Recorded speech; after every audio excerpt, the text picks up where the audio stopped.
The story begins with a firing, but ends with a family being saved. What you are about to see is not what it seems.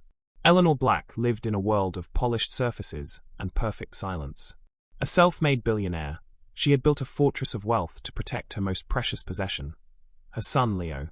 Since losing his sight, Leo's world had become smaller, safer, and utterly controlled by his mother. She believed she was cushioning him from every possible hurt. She was wrong. It was a Tuesday afternoon. Eleanor had returned home early from a board meeting, her mind still buzzing with figures and forecasts. The house was quiet, too quiet. She expected to find Leo in his audio room, or with his tutor. But he wasn't there. A faint, rhythmic sound led her downstairs, towards the private gym she never used. The door was slightly ajar, and that's when she saw it. The scene that would shatter her perfect world. Her son, her blind, vulnerable Leo, was standing in the middle of the room, his small fists clenched, sweat on his brow. And behind him, guiding his movements, was Maya, the new maid. Her hands were on his shoulders, correcting his stance, whispering instructions on how to pivot, how to throw a punch. Eleanor didn't scream. The rage was too cold, too deep for that. It flooded her veins like ice. "What?" she said, her voice dangerously quiet. "Do you think you are doing?" Maya jumped, her eyes wide with shock. Leo froze, his head tilting towards his mother's voice. "Mom!" Eleanor stormed into the room, her heels clicking like gunshots on the polished floor. She ignored her son's confused face and got right in Maya's. "I pay you to dust my furniture and wash my windows. Not to corrupt my son. How dare you exploit him? How dare you turn his vulnerability into some game?" Maya's face, initially fearful, hardened. She didn't cower. She looked from Eleanor's furious eyes to Leo's frightened, unseeing ones.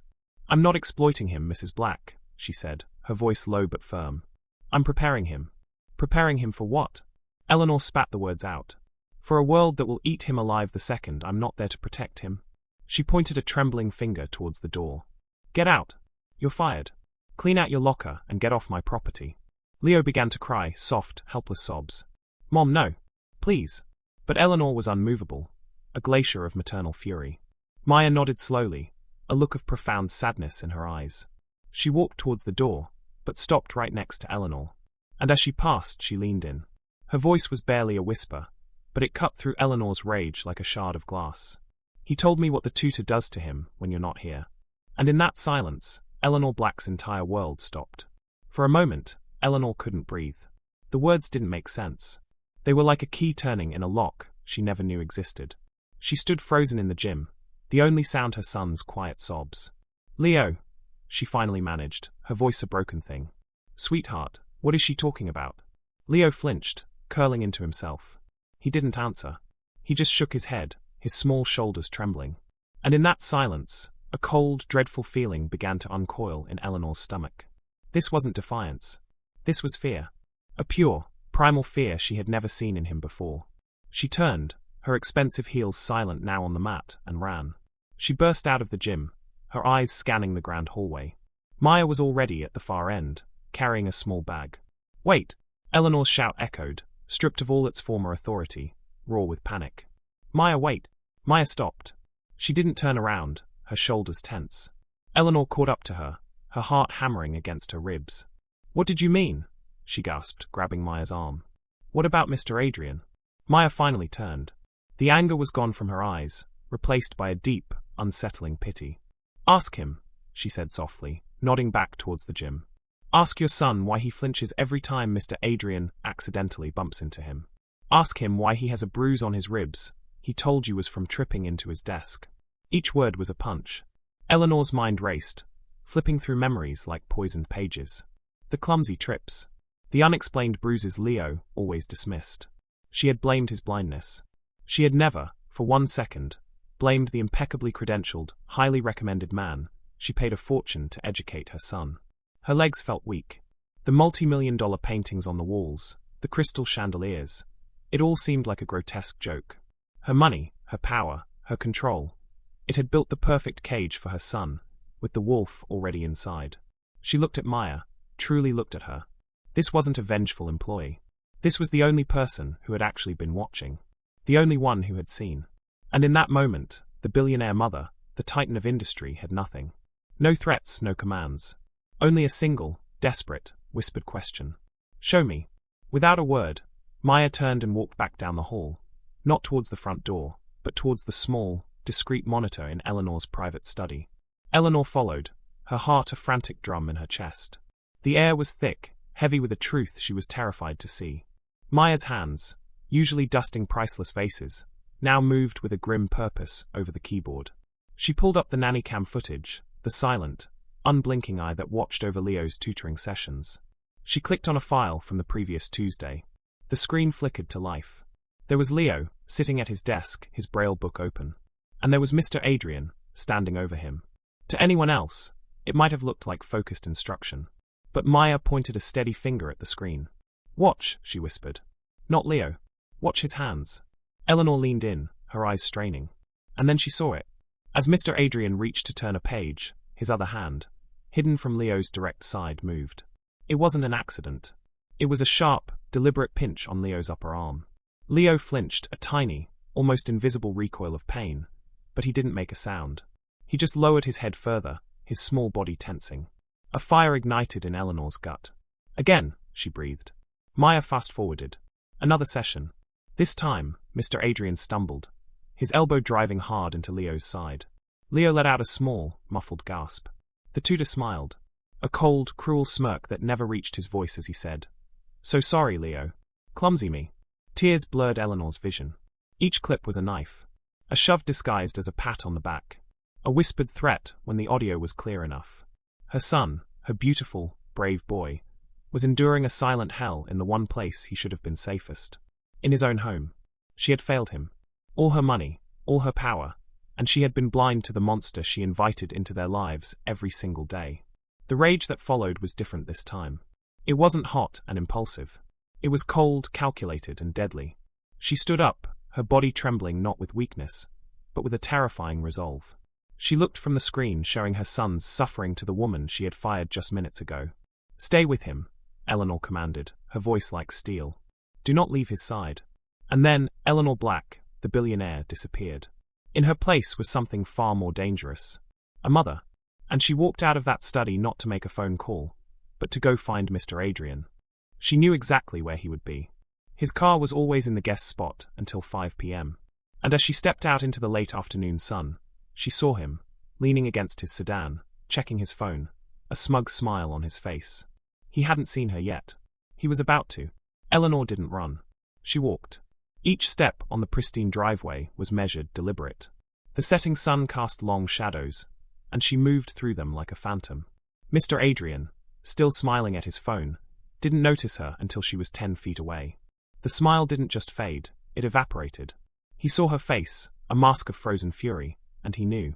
For a split second, his eyes darted towards his car door, calculating an escape. It was too late. "We need to talk." "Inside." He stammered. "Eleanor is everything." "Now," she cut him off, turning her back as if he were already insignificant. The sheer force of her will compelled him to follow. She led him not to the grand living room, but to the study, to the truth waiting on the monitor. She pointed at the screen, which now showed a frozen frame of his cruel smirk. "Explain that." Mr. Adrian's face went pale. He began to bluster. It's a misunderstanding. The angles are deceptive, the boy is clumsy." Eleanor didn't shout. She picked up a heavy crystal paperweight from her desk. "Do you know what the best part of being a billionaire is, Adrian? It isn't the money. It's the silence. The absolute certainty that no one will ever hear you scream." She placed the paperweight down, her knuckles white. "You have exactly one chance. Tell me the truth. All of it. Or I will call my lawyers. Not to sue you, but to bury you. I will ensure you never work again. I will own your debt, your name, your future. You will spend the rest of your life in a hole of my making." The man crumbled. The words spilled out of him, a toxic confession. He was jealous.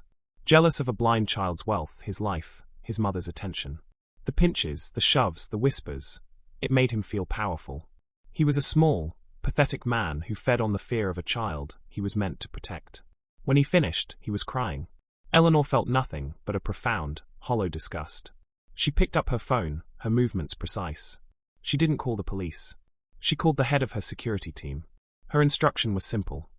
Escort him from the premises. He is never to come within 500 feet of my son again. If he does, you have my permission to be creative. As the man was led away, sobbing, Eleanor stood alone in the study. The rage was gone, replaced by a devastating emptiness.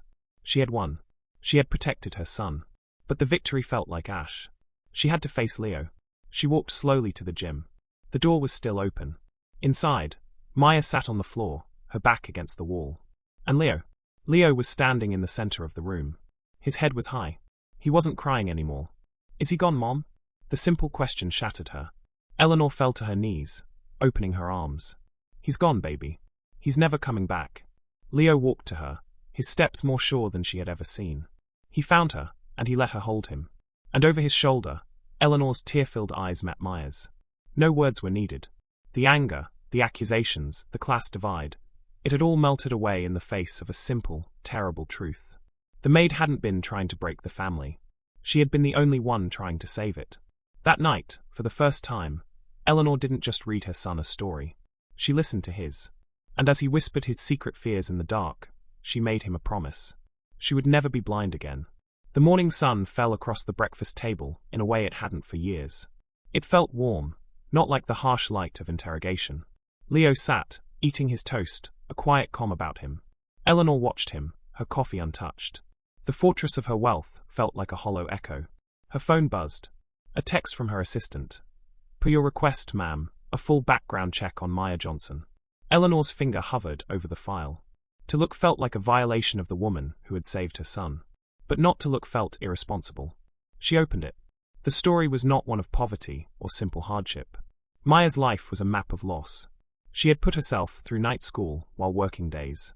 She had been a certified social worker before budget cuts eliminated her job. And then, the deepest cut of all, her younger brother, also visually impaired, had taken his own life after years of relentless bullying the system failed to stop. Eleanor closed her eyes. The puzzle pieces clicked into a devastating picture. Maya hadn't just seen a bullied boy. She had seen her brother. She hadn't just taught Leo to fight. She was trying to give him the armor her brother never had. Eleanor found Maya in the laundry room, quietly folding linens, as if the world hadn't turned upside down. Your brother, Eleanor said, her voice gentle. Maya's hands stilled, but she didn't look up. A single tear fell onto a white towel. His name was Elijah, Maya whispered. In that quiet, humid room, surrounded by the scent of clean laundry, the billionaire and the maid stood on common ground. The ground of unimaginable grief. I was wrong, Eleanor said, the words feeling inadequate but true. You weren't just his employee. You were his guardian angel. Maya finally looked at her, her eyes full of a pain that money could never fix. I just couldn't watch it happen again, she said. I couldn't lose another one. Eleanor didn't just rehire Maya that day. She offered her a new position. Head of a foundation Eleanor would fund entirely. A foundation for children with disabilities, focusing on self-defense, mental resilience, and anti-bullying programs. They would call it the Elijah Project. And Leo? He didn't just get his teacher back. He got a champion. The next week, with Maya and his mother watching from the sidelines, he walked into his first official self-defense class for visually impaired youth. He couldn't see the other children, but he could hear their nervous laughter, their shuffling feet. He recognized the sound of his own old fears. The instructor called them to order, and as the class began, Leo didn't hesitate. He moved through the drills, his form clumsy at first, but his spirit unbreakable. He was no longer just a student. He was living proof that the chain of pain could be broken. That a story which began with a fight could end with a family, forged not by blood, but by the courage to finally see. Because sometimes the most profound sight doesn't come from the eyes, but from the heart. And the strongest armor isn't made of money, but of love, understanding, and the will to fight for what's right.